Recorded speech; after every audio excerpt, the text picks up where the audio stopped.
جب تیرے پروردگار نے فرشتوں سے فرمایا کہ میں ایک انسان کو کالی اور سڑی ہوئی کھنکھناتی مٹی سے پیدا کرنے والا ہوں، تو جب میں اسے پورا بنا چکوں اور اس میں اپنی روح پھونک دوں تو تم سب اس کے لیے سجدے میں گر پڑنا۔ چنانچہ تمام فرشتوں نے سب کے سب نے سجدہ کر لیا مگر سوائے ابلیس کے کہ اس نے سجدہ کرنے والوں میں شمولیت کرنے سے صاف انکار کر دیا۔ ٹھیک ہے، اب اس نے سجدہ، یہ واقعہ ویسے پہلے گزر چکا ہے۔ اللہ تعالیٰ نے فرمایا اے ابلیس تجھے کیا ہوا ہے کہ تو سجدہ کرنے والوں میں شامل نہ ہوا؟ وہ بولا کہ میں ایسا نہیں کہ اس انسان کو سجدہ کروں جسے تو نے کالی اور سڑی ہوئی کھنکھناتی مٹی سے پیدا کیا۔ اب وہ اس پر پیچھے آپ نے دیکھا کہ اس پہ اعتراض کیا اور اب جو ہے یہاں پہ مٹی کی کیفیت پہ اعتراض کیا، تو فرمایا اب تو بحشت سے نکل جا کیونکہ تو راندہ درکار، یعنی کہ تو مردود ہوا، تجھ پر میری پھٹکار ہے قیامت کے دن تک۔ ٹھیک ہے، یہ واقعہ آپ کے سامنے میں پہلے بھی بتا چکی ہوں، اس لیے میں الگ سے دہرا نہیں رہی۔ کہنے لگا اے میرے پروردگار مجھے اس دن تک کی ڈھیل دے کہ لوگ دوبارہ اٹھا کھڑے کیے جائیں، یعنی ڈھیل قیامت تک کی، اس کے بعد کوئی ڈھیل نہیں ہے۔ فرمایا کہ اچھا تو ان میں سے جنہیں مہلت ملی۔ اب اللہ نے مہلت دے دی روز مقرر کے وقت تک۔ شیطان نے کہا اے میرے رب چونکہ تو نے مجھے گمراہ کیا ہے، مجھے بھی قسم ہے کہ میں بھی زمین میں ان کے لیے معاصی یعنی گناہ کو مزین کروں اور ان سب کو بہکاؤں بھی۔ ٹھیک ہے، اچھا اب آپ دیکھیں کہ اس نے استغفر اللہ کو الزام دیا کہ آپ نے جو ہے نعوذ باللہ میرے ساتھ یہ کیا ہے۔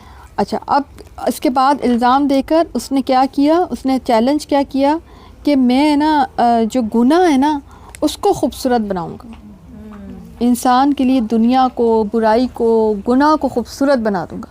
اچھا باقی جب خوبصورت بنائے گا تبھی تو ہمیں اچھا لگے گا نا، تو اس نے کہا خوبصورت۔ اچھا یہ ایک اور بڑا چیلنج ہے نا، یہ ایک اور بڑی آزمائش ہے۔ ایک چیز بری ہوتی ہے نا تو انسان خود بھی ذرا وہ رہتا ہے، پیچھے ہٹ جاتا ہے بالکل کہ نا نہیں یہ چیز صحیح نہیں۔ اب اس نے صرف یہ نہیں کہ چیزوں کو ایسے نہیں پیش کرے گا، یہ یاد رکھیں، چیزوں کو آرنامنٹ کر کے، یعنی گناہوں کو، اللہ کی ناراضگیوں کو آرنامنٹ کر کے ہمارے سامنے پیش کرے۔ اور یہی وجہ ہے کہ ہمیں گناہ کے اکثر کام اچھے لگ رہے ہوتے ہیں۔ مثلاً ایک بے پردہ اور تیار ہوئی لڑکی اچھی لگتی ہے، اچھا وہ دنیا کی نظر کو تو اچھی لگتی ہے مگر رب کو اچھی نہیں لگتی ہے نا۔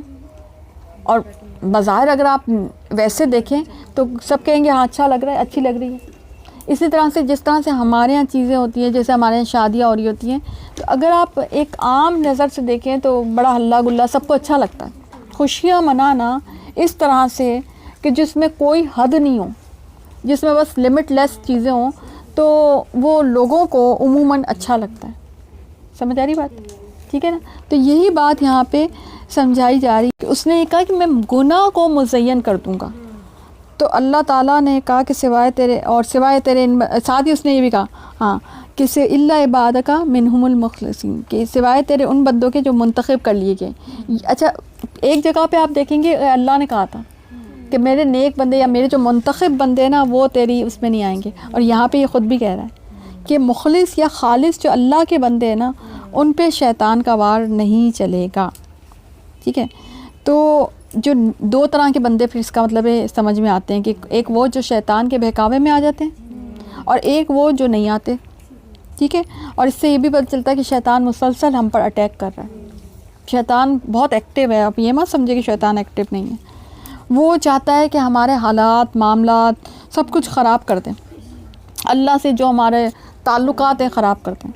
ٹھیک ہے، لیکن اللہ کے خاص بندے جو ہے نا اس کی چال میں نہیں آتے۔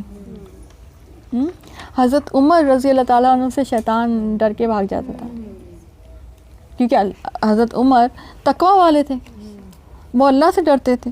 ٹھیک ہے، تو پھر ٹول کیا ہوگا ہمارے پاس شیطان کے ان سارے حربوں سے بچنے کا؟ وہ ٹول یہ ہوگا کہ آپ اللہ سے ڈریں، شیطان آپ سے ڈرے گا، یہ ٹول ہے۔ اور شیطان ڈرتا بھی ہے، اس کا یہ مطلب ہے، یعنی ہم تو آج تک شیطان، ہم نے تو یہی سیکھا نا شیطان سے ڈرو بھائی، نہیں، شیطان جو ہے نا شیطان بھی انسانوں سے ڈرتا ہے۔ کب ڈرتا ہے؟ جب ان کا تقویٰ ہائی ہو جاتا ہے، یعنی انسان کا تقویٰ جو ہے وہ ایسا پاور ہے یا ایسا ویپن ہے کہ جو شیطان کو کمزور کرتا چلا جاتا ہے، اور جو وہ بار بار اللہ کا نام لیتا ہے اس سے بھی وہ ڈرتا ہے، اس سے بھی وہ ویک ہوتا ہے۔ وہ جیسے حدیث میں آتا ہے نا کہ وہ جب کسی گھر میں آتا ہے تو وہاں پہ اللہ کا نام لے کے کھانا کھایا جا رہا ہوتا ہے، اللہ کا نام لے کے دروازہ بند کر دیتے ہیں، اللہ کے نام سے، تو وہ کہتا ہے اپنے چیلوں کو کہ یہاں پہ ہمارے لیے کچھ نہیں ہے، چلو بھائی چلو، ٹھیک ہے. تو جب اللہ کا نام آپ کی ہر چیز پر بسم اللہ پڑھ کے، اللہ کا نام کیسے؟ بسم اللہ. ایک بسم اللہ سے وہ بہت ڈرتا ہے، ایک انسان کے تقویٰ سے. تو ہر کام زندگی میں کوئی بھی کام کر رہے ہوں بسم اللہ پڑھ کے، اعوذ باللہ اور بسم اللہ، دو چیزیں.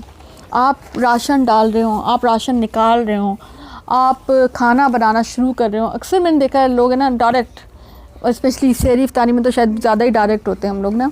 تو بسم اللہ پڑھ کے بہت تحمل سے، مومن جو ہوتے ہیں جلد بازی میں کچھ نہیں کرتا، اعوذ باللہ بسم اللہ پڑھ کے بس کام شروع کر دیں، انشاءاللہ وہ چیز سیٹل ہو جائے گی.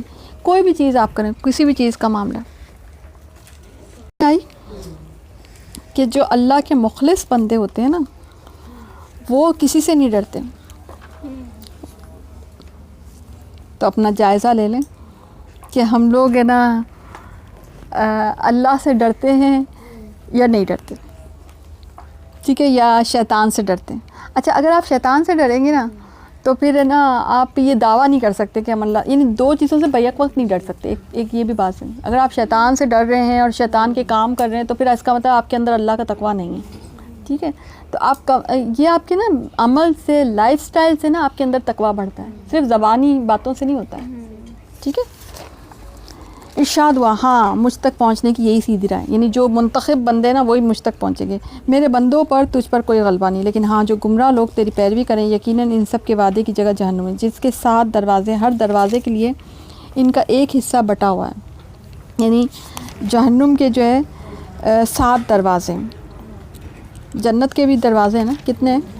8، اور جہنم کے 7.